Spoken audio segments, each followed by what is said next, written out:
배려 깊은 사랑 안에 이미 감성을 다 가지고 있는 거예요. 그죠? 감정을 이미 이해하는데, 감정을 키워주기 위해서 제가 이렇게 좀 중요시했던 건 뭐냐면 스킨십과 놀이에요. 물론 우리가 있는 그대로 사랑해주면서 감성도 길러줬지만, 우리의 사랑을 가장 이렇게 직접적으로 전할 수 있는 것이 뭐냐면 스킨십이에요. 스킨십. 안아주는 거 있죠. 어떤 어머님 중에서 이 스킨십을 되게 거북해 하는 엄마들이 있습니다. 아주 어렸을 때는 안아주는 엄마들 있죠. 그죠? 근데 조금 지나고 나면 애가 좀 크면은요, 이렇게 남자애들 오면, 징그러워. 이렇게 징그럽게 밀어내는 엄마도 있습니다. 그 엄마들은 제가 보기에는 어린 시절에 아주 안아줄 수 있을 때까지는 안아줬던 거예요. 부모가, 그래서 18개월 정도까지 안아줬다면 18개월까지 남을 안아주는 게 쉽습니다. 18개월 애까지는. 근데 벌써 72개월 지났는데 안 안아줬다면 부모가 안아주지 않았던 거예요. 나도 모르게 애가 다가오는 것에 관한 부분들에 대한 거부감인 거예요. 우리가 가장 두려워하는 게 뭔지 아세요? 친밀감을 두려워해요. 우리 안에 상처가 있고 우리 안에 예를 들어서 내면에 여러 가지 수치심이 내면화돼 버리면, 우리 자신이 수치심이 내면화됐다는 뜻은 뭐냐면 우리 자의 존재가 수치스러워 버리면요, 제일 두려워하는 게 뭐냐면 다른 사람한테 다가가는 게 두려워요.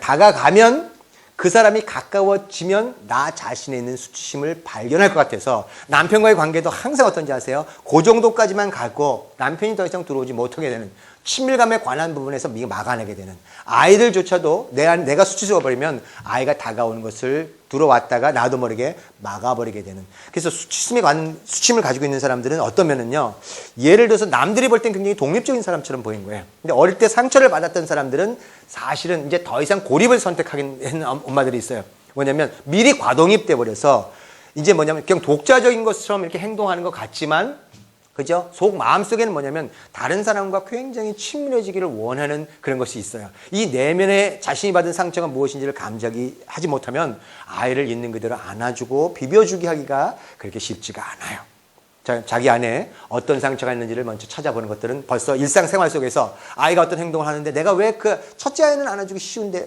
진짜 첫째가 안아주기 쉬워요? 둘째 안아주기 쉬워요? 아이들마다 달라할 거예요. 뭐냐면 예를 들어서 첫째가 남자인데 남녀차별을 받았다면 나도 모르게, 그죠? 받은 것 때문에 동생에 관한 부분들한테 동생이 남동생 차별받았다면 첫째가 남자이면 남자애 안아주기가 쉽지 않습니다. 오다가 밀어버리게 되는.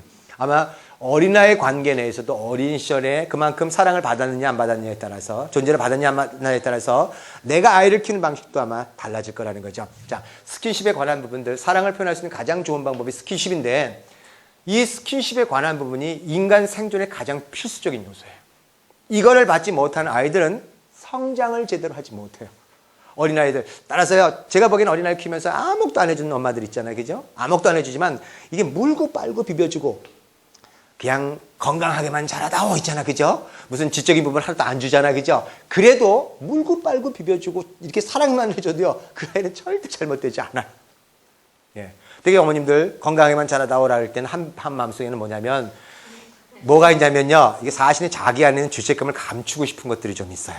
네, 나 경쟁에서 미리 포기했다는 뜻인 것도 있는 거예요. 경쟁에 몰입하는 것도 아니지만 아주 건전한 경쟁도 있을 때 그 마음 무식 안에서 나도 모르게 상처받는 것이 두려워서 방어하는 것 안에 건강하게만 자라다오라는 그 말이 있어요. 그래서 아이가 줘야 될 시기에 주는 것들을 주지 못하고, 그죠? 기회를 놓쳐버릴 수도 있다는 거죠. 사랑한다면 그 아이가 당연히 받아야 할 시기에 받아야 하는 것들을 줘야 되는 것도 있더라는 거죠. 자, 왜냐면 그 아이가 스킨십이 생존에 관계된다는 얘기가 뭐냐면, 이건 실험에 의해서, 옛날에요, 이게 독일의 그 프레데릭 황제라는 있잖아. 이 사람이 어떤 실험을 했냐면, 옛날이니까 할 수 있었겠죠. 갓난 아이를 놔두고, 이 사람은 최초의 언어가 뭘 것인가.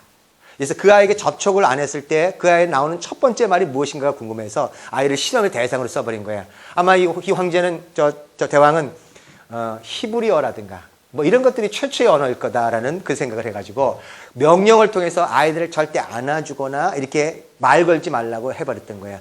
근데 최초에 나오는 언어가 어떤 언어인지 아세요? 어떤 언어일 것 같아요? 몰라요. 왜냐면 그 모든 아이가 다 죽었어요. 어린아이들은 부모가 안아주고 비벼주지 않으면 그 아이는 그 생명 자체를 잃어버리게 되기 때문에, 그 안아주고 비벼주는 거, 어머님은 어린아이 키울 때 있잖아요. 그죠? 여러 가지 이렇게 막 마음속에서 참 지적인 부분 안에서 키울 것도 중요하지만, 제가 보기엔 그보다 훨씬 더 중요한 건 비벼주고 안아주는 것들이 훨씬 더 중요해요. 저는요, 푸르미를 그러면 안아준다는 게 중요하기 때문에 저는 어떻게 했냐면, 어린 시절에 제가 우통 벗고 안아줬어요. 네, 몸을 비비는 것들이 훨씬 더 이렇게 비벼주잖아요. 그죠? 제가 푸르미 엄마를 키우면서 참 푸르미 엄마가 그래도 저는 이렇게 제가 감사하는 게 뭐냐면 어느 날 푸르미 엄마가 지금 보니까 예쁘잖아요. 그죠? 제가 볼 때는 뭐 어떤 배우보다 제가 그게 인생이라는 게 이렇게 함께 같이 들어가면요. 모르시죠? 인간이 아름답지 않은 사람이 없다는 거 아세요? 그 안에 표정 안에 특히 성장이 이루어지면 그 표정 안에 보면 너무너무 사람들이 아름다워지게 되는 그 아름다움을 느끼는데 푸르미 엄마가 결혼할 때 굉장히 제가 볼 때 예뻤던 그런 결혼을 하고 나니까 어디서 많이 보던 사람인 거 있죠? 얼굴에 부시한 게 있잖아요. 아시죠? 여러분 그거 애 낳고 나니까 뭐 바지도 완전 그때 그 말 괜히 말을 그만했어요. 알라딘 바지라는 거 있죠? 막 이게 배는 이렇지 뭐 이렇게 들어가는 데 있잖아. 그 얼마나 스트레스 받았겠어요. 그래서 제가 지금 생각하니까 제가 막 어리석었던 어리석기보다는 성장을 못했던 거죠. 그래서 그거 알라딘 바지 있잖아. 그거 아라비안 나이트 알라딘 바지 있죠. 그 얘기를 해버렸어요. 그리고 제가 몰랐어요. 왜냐면 얼굴이 어디서 많이 보던 사람 같아가지고 도저히 이게 참다가 한 말 툭 튀어나온 거예요. 세수 좀 하라 그랬더니요. 자기 세수 했대요. 여자들 화장하는 거하고 안 하는 거하고 저 그렇게 달라지는지 몰랐어요. 무슨 비하하는 거 아닙니다. 오해하지 마세요. 그러더니 푸르미 엄마 딱 한마디 던지는 게 뭐냐면 자기가 화장을 하면 아이를 비벼줄 수 없다라는 거예요. 제가 그 말을 듣고 난 다음에 망치를 한번 맞았습니다. 왜냐면 되게 이렇게 아름답고 표현하고 싶은 게 사실 그 엄마들의 어떻게 보면 여자들의 그 본능이잖아요. 그죠? 근데 그거조차도 자기 자식을 사랑해주는 그것 때문에 있잖아요. 그걸 이렇게 그죠? 포기하고 아이를 비벼주고 참 우리 많이 비벼주고 안아줬던 그냥 물고 빨고 비벼주고 자 비벼주고 안아주는데 엄마가 좋아서 비벼주고 안아주는 사람이 있습니다. 그죠? 아이는 원치 않는데 가는 사람도 있어요. 꼭 있잖아. 아이가 원할 때 가서 비벼주고 안아주고 그 사랑을 좀 표현하라는 거죠. 자, 여러분 스킨십에 관한 부분들 여러 가지가 있지만요. 그다음에 스킨십 많이 해주실 거죠. 시간이 많이 지나기 때문에 그냥 이 정도만 얘기할게요. 스킨십에 관한 부분들. 특히 아빠들 어린 시절에 스킨십 많이 못 받았던 사람은 또 이렇게 스킨십 해주기가 어렵습니다. 그냥 비벼주고 안아주고 사랑해주고 있죠. 요거 하나만 기억하세요. 쪽쪽쪽 빨고 물어주고 있잖아요. 그러면 그 어린아이는 다른 어떤 것 주지 않아도 아이는 잘 성장하고 있기 때문에 그런 거죠. 자, 마지막으로 칭찬에 관한 부분하고 이제 마무리할게요. 많이 시간 지났습니다. 자, 칭찬 많이 해주세요. 네. 제가 보기엔 칭찬에 대한 부분과 칭찬을 하실 때 요새 칭찬에 대한 부작용이 자꾸만 나오죠. 근데 칭찬과 긍정은 구별하셔야 돼요. 긍정이라는 건 뭐냐면 존재를 사랑해 주는 거예요. 존재에 관한 사랑은 아무리 많이 해도 괜찮아요. 여러분 존재에 관한 사랑이 어떤 거냐면 잘한 행동에 관한 칭찬은 잘한 행동에 대한 보상인 거예요. 그러니까 긍정과 존재는 구별하시라는 거예요. 어떤 어머님은 그래요. 제가 농담으로 그럽니다. 나는 엄마 자격이 없어 이래요. 그죠? 나는 그렇게 난 죄책감 때문에 그죠? 이렇게 애들한테 못 해주니까 나는 엄마 자격이 없어. 그럼 제가 이렇게 물어보죠. 어머님, 행동을 잘하고 못한다 그래서 남자가 여자가 됩니까? 여자가 남자가 됩니까? 어머님 행동을 잘하고 못한다 그래서 어머님과 아이의 관계가 사라집니까? 엄마가 난 거 아니에요? 관계와 존재는 내가 난 자식이라는 관계는 죽어도 그 관계는 사라지지 않는 거예요. 부모가 행동을 잘하고 못한다 그래서 이 관계가 사라지는 건 아니라는 거죠. 그래서 나의 존재에 관한 부분은 얼마든지 긍정해줘도 상관없습니다. 그 아이한테 말을 할 때 얘기를 많이 해주세요. 어떤 말을 해주시죠? 네가 이 세상에 태어나서 너무너무 감사하다. 그죠? 그 다음에 무슨 말을 많이 해주시면 괜찮다. 너의 존재를 그대로 인정해 주는 거야. 그죠? 그 다음에 네가 나하고 함께 있는 게 얼마나 행복한지 몰라. 이제 널 너무너무 사랑해. 너에 대한 사랑은 존재에 관한 사랑이지 네가 뭘 잘하고 못했어요. 그런 것은 아니야. 라는 부분 있죠. 이런 얘기들은 아무리 많이 해줘도 절대 부작용이 없습니다. 그런데 칭찬을 할 때만큼은 조금 조심할 게 있다는 거예요. 왜냐하면 잘한 것에 대한 보상이기 때문에 오히려 존재를 칭찬해 주면서 문제가 생길 때가 있어요. 예를 들어서 어떤 애가요. 운전을 딱 하고 아빠가 운전을 하고 가는데 앞에서 아이가 굉장히 갑자기 조용해지고 뭔가 집중하고 있는 거예요. 그때 엄마가 얘가 이렇게 막 돌아다니던 애가 말썽 피우던 애가 얼마만큼 조용하니까 이게 뭐 감격스러워서 우리 누구 착하구나 그랬던 거예요. 착하다 그랬던 거예요. 그랬더니 이 아이가 와 하고 뒤집어지고 난리를 치기 시작하는 거예요. 왜요? 이 아이는 지금 왜 갑자기 조용해졌냐면 옆에 있는 동생이 미워서 저 동생을 어떻게 하면 지금 저걸 밀어낼 이거 하고 있었는데 그거 하느라고 지금 정신없어서 그거 하고 있는데 거기다 착하다는 소리를 해버린 거예요. 존재에 관한 규정을 딱 해주니까 나 착하지 않아. 딱 뒤져버린 거예요. 예를 들어서 이 엄마가 네가 행동을 조용히 해줘서 고맙구나라고 했다면 안 뒤집어지는 거예요. 무슨 얘기냐면 칭찬에 관한 부분을 존재에 관한 긍정과 칭찬의 행동에 관한 걸 구별하셔서 칭찬은 칭찬으로 가셔야 된다는 거죠. 자, 칭찬에 관한 것은 잘한 행동에 관한 건 보상이죠. 그죠? 그래서 잘한 것을 더 잘하게 할 수 있습니다. 다만 칭찬을 할 때 잘한 것에 대한 것들을 결과만 칭찬하면 아이들은 두려워하게 돼 있어요. 어느 날 우리가 100점을 받아왔습니다. 받아서 왔는데 엄마가 어땠어요? 오랜만에 받아서 막 오잖아요. 그죠? 엄마 나 100점 받았어. 그러잖아요. 그죠? 이렇게 왔습니다. 근데 엄마가 100점 받았구나. 잘했구나. 그죠? 잘했구나. 이렇게 잘했다고 칭찬하잖아요. 그러면 그 아이 입장에서는 뭐가 두렵냐면 다음에 100점을 못 받으면 어떡할까? 이게 두려움이 있는 거예요. 엄마 마음속에. 그죠? 또 엄마 물어보잖아요. 너만 받았니? 예. 그 몇 명이나 받았니? 이게 있는가 마음속에. 이게 궁금하잖아요. 그러니까 마음속에 비교가 딱 일어나잖아요. 근데 그 말은 뭐 못 하잖아요. 그 엄마 마음 아닙니까? 어떻든 간에 결과만 관한 부분들을 칭찬을 계속 하게 되면 결과가 안 나올 거에 대한 두려움 때문에 이 아이는 그 다음에 어떻게 하냐면 애초에 하지를 않아. 이 방어 기자라는데 오늘 이제 방어 기자 안 들어갔는데 예를 들어서 시험을 볼 때 사람들한테 그 얘기 하잖아요. 나 100점 오늘은 시험 나 공부도 안 했어. 그죠? 왜냐면 기대를 낮춰가지고 실망의 수준을 낮춰버리는 거예요. 왜냐면 공부 안 했으니까 요만큼 나와도 나는 괜찮아. 그래서 남들의 기대 수준이 높아버리면 내가 못 따른 거 하면 굉장히 고통스러워지니까. 그죠? 이렇게. 그래서 엄마가 그래 과정을 칭찬할 때는 그때 문제가 되지 않아요. 과정이 뭐냐면 100점을 맞았죠. 넌 노력을 했구나. 얼마나 많은 노력을 기웠구나. 참 너 참 잘했네. 있잖아 이렇게 그죠? 자 이렇게 그 과정에 관한 부분 아무리 칭찬해도 문제가 되잖아요. 두 번째 뭐냐면 칭찬을 할 때 칭찬의 주인공이 그 아이가 돼야 돼요. 아이가 된다는 게 뭐죠? 오늘 우리가 100점을 딱 받아왔는데 엄마가 뭐라 그러냐면 100점 받아왔구나 잘했구나 그래놓고 근데 엄마도 어릴 때 100점 많이 받았어. 그치? 뭐 이렇게 자기 얘기를 해버려. 그 무슨 얘기죠? 아이 보고 자기를 돌봐달라는 얘기인 거예요. 예? 나 어릴 때 우리 부모가 나를 못했으니까 나도 그때 많이 받았지 이렇게 들어가 버리면 아이가 주인공이 되지 않고 엄마가 주인공이 돼버리더라 이거죠. 이 칭찬에 관한 주인공이 아이가 되라는 게 뭐냐면 네가 많은 노력을 기울여서 네가 그런 성취를 이뤄냈을 때 네가 얼마나 기쁘니. 기쁜 너를 보니 엄마도 기쁘구나 라는 부분이 있죠. 이렇게 아이가 주인공이 될 수 있게끔 칭찬해 줘야 된다는 거죠. 제가 칭찬에 관한 부분들 좀 여러 가지 얘기할 수 있겠지만 칭찬에 관한 가장 중요한 부분들은요. 제가 보기에는 칭찬을 통해 아이를 조종하고 싶은 마음을 갖지 마셔야 돼요. 칭찬 안에 나도 모르게 뭐가 있냐면 저놈을 저걸 조종한다라는 표현이 있죠. 내 안에 통제 안에 내 아이를 들어오게끔 하는 그런 마음이 있잖아요. 그러면 그 칭찬은 제가 보기에는 이건 이렇게 의미가 없어요. 어린아이들은요, 엄마가 지금 조종을 하면서 하는 건지, 정말 그의 성장에 관한 성취에 대한 것을 기뻐서 하는 것에 관한, 그분에 관한 부분들을 아주 정확히 감지합니다.